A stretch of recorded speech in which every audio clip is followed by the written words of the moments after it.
Now, when we drove the BYD Seal Performance, we remarked that while 0 to 100 in 3.8 seconds is nice and all, the reality is because the specifications of the rear-wheel drive Premium and all-wheel drive Performance are so close that the rear-wheel drive model might actually be the better value buy. Well, over the last 600 kilometers, we've been testing the rear-wheel drive Premium, and guess what? We were right. My name is ABDULLAH, this is Malaysian Motoring, this is our review of the 2024 BYD Seal Premium Rear-Wheel Drive.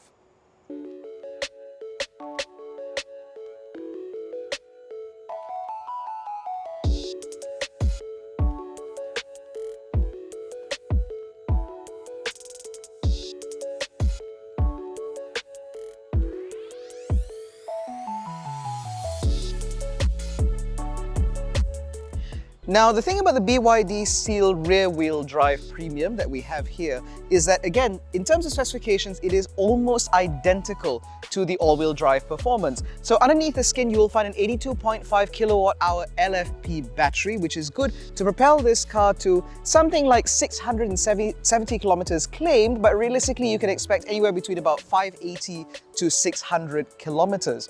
And of course, this being rear-wheel drive, there is no motor in the front. And so there is a little bit of a performance dip because now this car goes 0 to 100 in about 5.6 seconds thereabouts, compared to the 3.8 seconds that you get from the all-wheel drive Performance.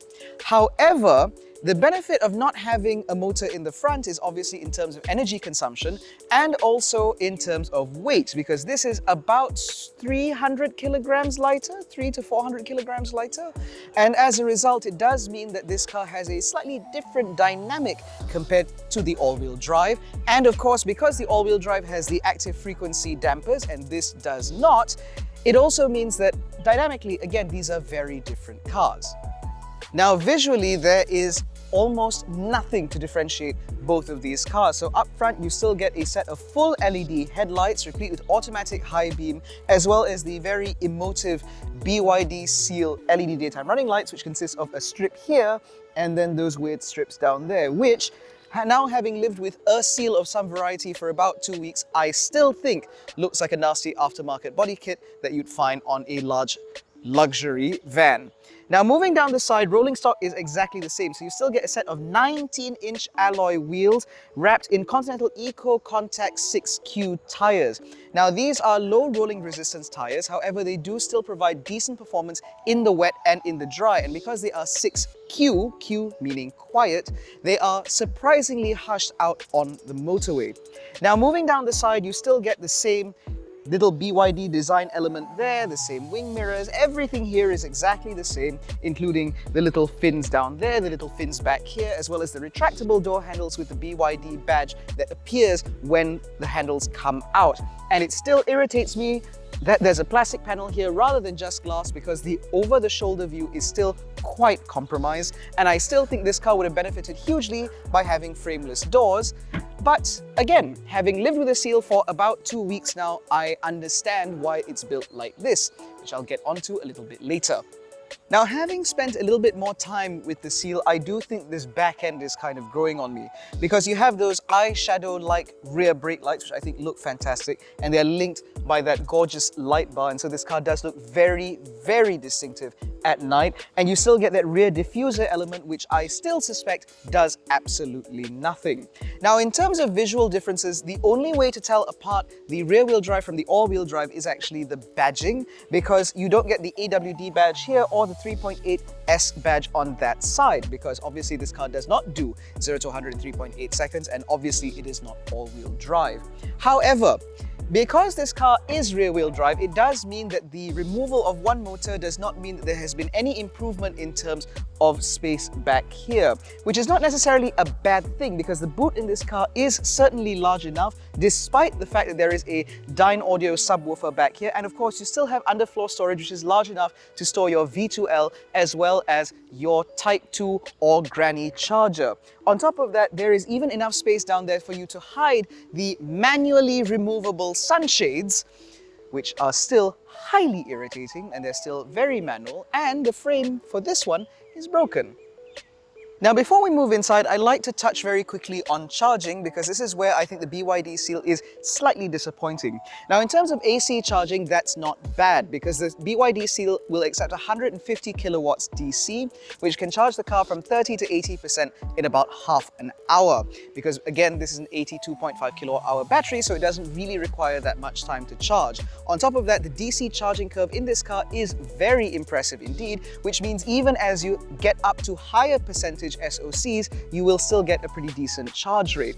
Now, the disappointment actually comes in terms of AC charging, because unfortunately, the BYD Seal's onboard charger will only accept a 7 kilowatt AC feed. As a result, it does mean that a dead to full charge will take about 12 hours.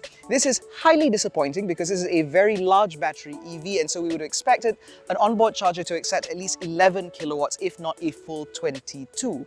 Because with 11 kilowatts, it would have allowed the car to charge again from dead to full in about 8 hours or 7 and a bit hours versus the 12 hours that this car will currently take. But I suppose that in exchange for an LFP battery that you can charge to 100% every single time and DC charge as often as you'd like, I suppose it's a small trade-off. Now, because of that broken sunshade frame, I haven't really had a choice in terms of keeping this glass roof exposed, but I must say that over the last 4 or 5 days I've driven this car, even without the sunshade on, the heat rejection is still quite impressive, even at the height of the afternoon. So I suppose things aren't really that bad. It's just that as a result of this being open, admittedly my side tint no longer provides the privacy that I usually like. But aside from the roof and the glass and so on, everything in here is exactly the same as the BYD Seal Performance. And so in terms of the upholstery, for example, all of this still feels very, very upmarket. You still get electric, ventilated and heated front seat with memory adjustment for the driver, as well as lumbar support for the first time. You still get a massive 15 and a bit inch central touchscreen which can rotate on command, although admittedly your wireless Apple CarPlay and Android Auto will only display in landscape mode, and so this is not a view that I've seen particularly often. Now, ahead of me sits a fully digital instrument cluster, a much larger screen than what we've seen in the past from BYD, and so a lot of the information that you used to get on that dinky little screen is now displayed on a much nicer setting, and everything's nicely spaced out so it doesn't feel like it's a little bit too overwhelming with all of that information. And of course, if that's not enough, there is also a full color heads-up display right in my line of sight to give me my speed as well as my ADAS functionalities, which is all very nice indeed.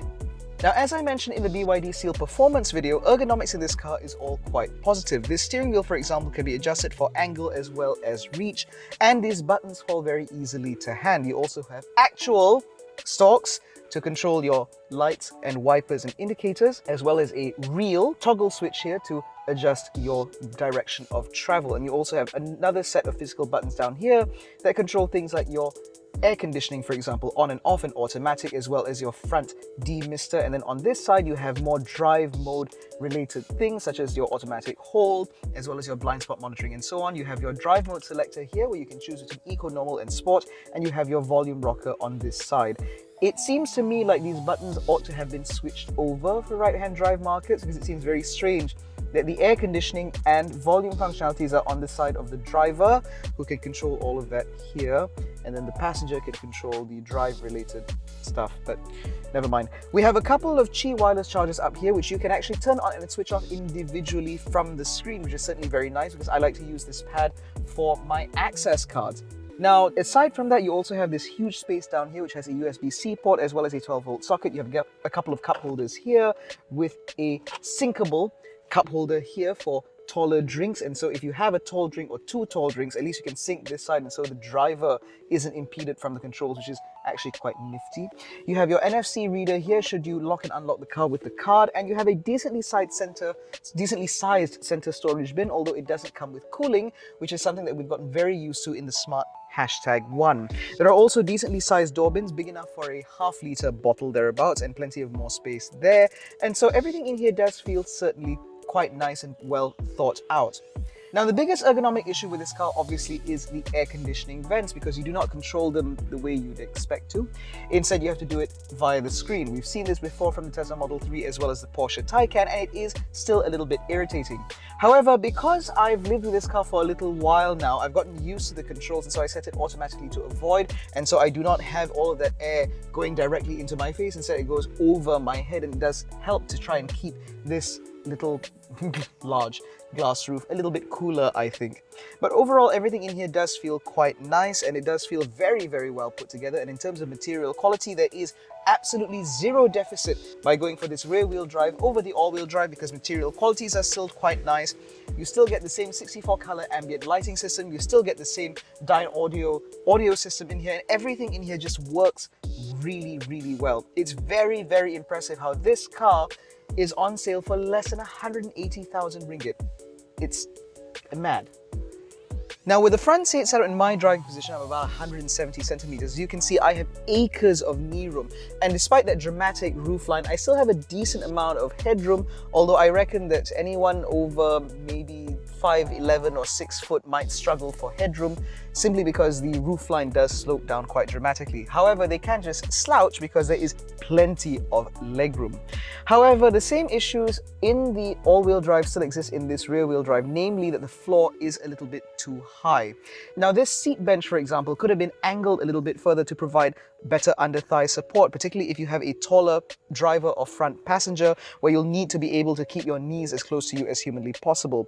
And on top of that, because this is a saloon, you can't really stretch out that far because there isn't that much space underneath the seat to tuck your feet in underneath. And so I have found that rear passengers in this car, and of course myself, I just have to sort of man spread just a little bit, which means that its capabilities as a 5-seater is somewhat compromised despite having a very large and very flat floor. However, as a 4-seater, you will find that life back here is very comfortable indeed. These seats are surprisingly supportive despite them designed to maximize space. And of course, you do have the central armrest with a couple of cup holders. You get a couple of crotch coolers or rear air conditioning vents. Behind a flap, you get a couple of USB ports in order to keep rear passengers happy. And of course, material quality back here is just as good as it is in the front. And so you have this suede-like material here and more stitching up here, and you still get the ambient color, so the ambient lighting system back here as well. And so overall, it is a very positive place to be. In terms of practicality, you get a weird storage cubby down here beneath those crotch coolers I mentioned earlier, but you get 3 pockets behind each of the front seats, which means you have space for smaller devices as well as larger items underneath. You still get decently sized door bins, again large enough for, say, a half-liter size bottle, as well as some more space back there. And so overall, things back here are quite positive. Now, for families, it is worth noting that the Seal comes with not 2 but 3 ISOFIX mounts. There are 2 obviously on the 2 outer rear seats, but there's also one on the front passenger seat with a top tether that sort of goes through this sort of integrated headrest gap underneath the seat. As a result, it means that when you have a bulky rear-facing child seat, you have more flexibility on where you want to put that seat. You can put it in the front and of course shut off the front airbag, and so that can free up space in the rear for adult passengers or a front-facing child seat, and then you can have another adult passenger behind the driver who will naturally take up less space because they have to sit closer to the controls.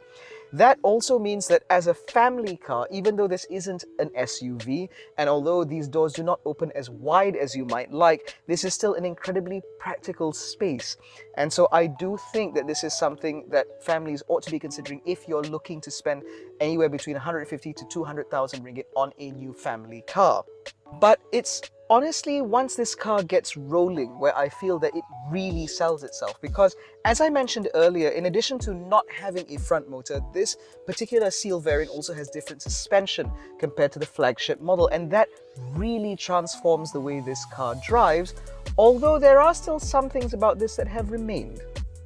Now, the thing about the BYD Seal rear-wheel drive is that, like I said, a lot of things have remained the same. So for example, in this car, it's still as quiet and as serene as what we enjoyed from the BYD Seal Performance.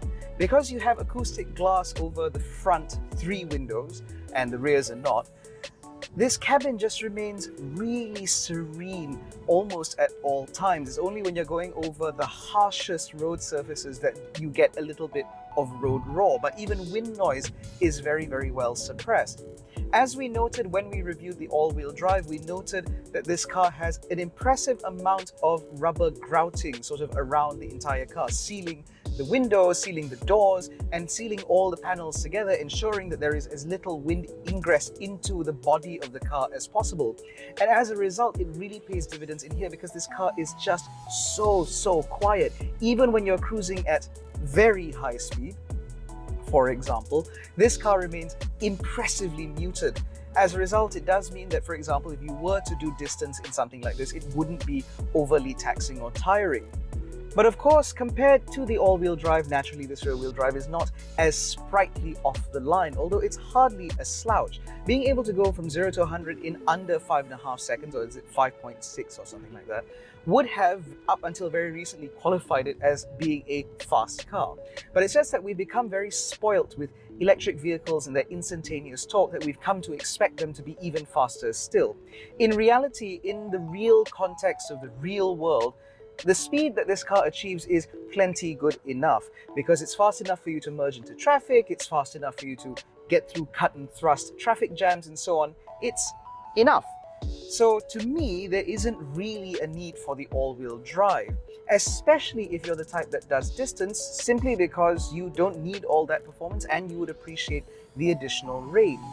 But of course, the primary difference between this and the all-wheel drive is actually in terms of dynamics.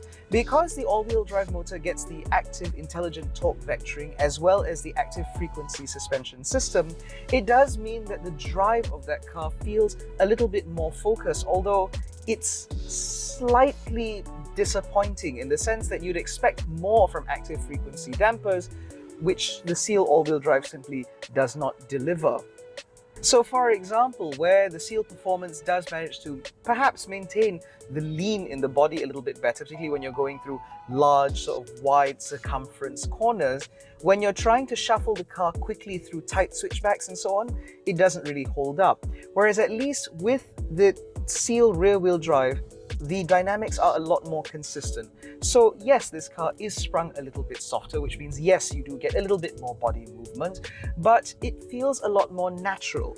In fact, this is not too far off from, say, an old Volkswagen Golf, or in fact, a very old BMW. Yes, you can feel the body move around, but it's sort of reassuring in how you feel the movement translate to the car. So as a result, it just feels like a far more natural vehicle to drive. And when you are driving enthusiastically, because it's very easy to predict how the car will react to your inputs, it means that, again, it does provide a little bit more confidence. I actually prefer driving this over the all-wheel drive. On top of that, you can't really put a price on having rear-wheel drive. The sensation of having the power push you out of corners is always a very pleasing affair. And so I do feel that this is a slightly better setup overall. And of course, when you're not driving enthusiastically, you're just hitting the motorway to cover distances, go to work or whatever, this softer suspension setup means that, again, the serenity in this cabin is not challenged nearly as often. It doesn't matter if you're driving over expansion joints or speed stripes or whatever, it just remains comfortable. And the thing about the Seal is that this comfort doesn't come with a compromise. For example, if you look at the BYD Atto 3, yes, that car was incredibly comfortable. It was also so softly sprung that it was quite ridiculous to drive. We much prefer the driving experience in the Chery Omoda E5 because the suspension setup seemed to manage the weight and the dynamics a little bit better, whereas the Atto 3 was just soft, like pudding. Whereas in this car, it's still comfortable, it's still soft, but it doesn't have that pudding-like consistency.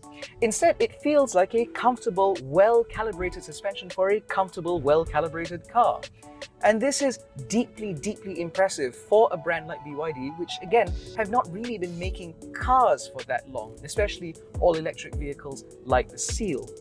So we go back to the question that I posed, or rather the theory that I posed when we reviewed the Seal all-wheel drive, which is the rear-wheel drive the better value vehicle in the Seal lineup?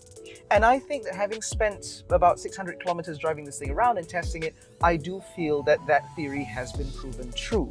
simply because the additional range in this car means that you have a lot less anxiety. I live in a condominium, which means I don't have the option of charging the car at home, be it via a wall box or even a 3-pin plug. As a result, for people like me, having about 630 kilometers of range on a full charge means that I can get away with charging this car maybe once a week. That makes it a lot more convenient for people like me to make that conversion into electric mobility. This sort of range is something that we used to only see in top-flight luxury EVs, things like the BMW i7, the Mercedes-Benz EQS, and so on. So the fact that you can get that in something that costs less than 180,000 ringgit does show the progress of battery EVs and just how easy it is to convert today.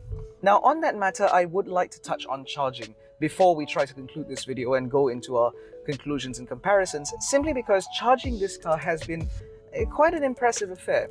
So if you were to charge via a 3-pin plug overnight, say about 10 hours thereabouts, you'll only be able to recharge about 17 kilowatts, which works up to about 15-ish%.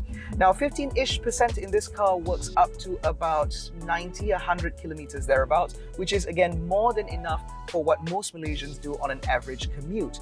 As such, that really does put into perspective whether or not you need to install a wall box when you buy a new EV.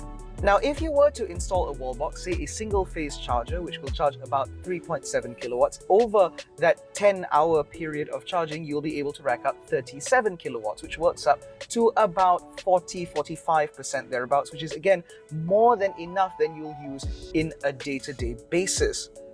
But of course, if you get a 3-phase charger, then you get the full 7 kilowatts, which overnight will charge about 80% in a 10-hour period.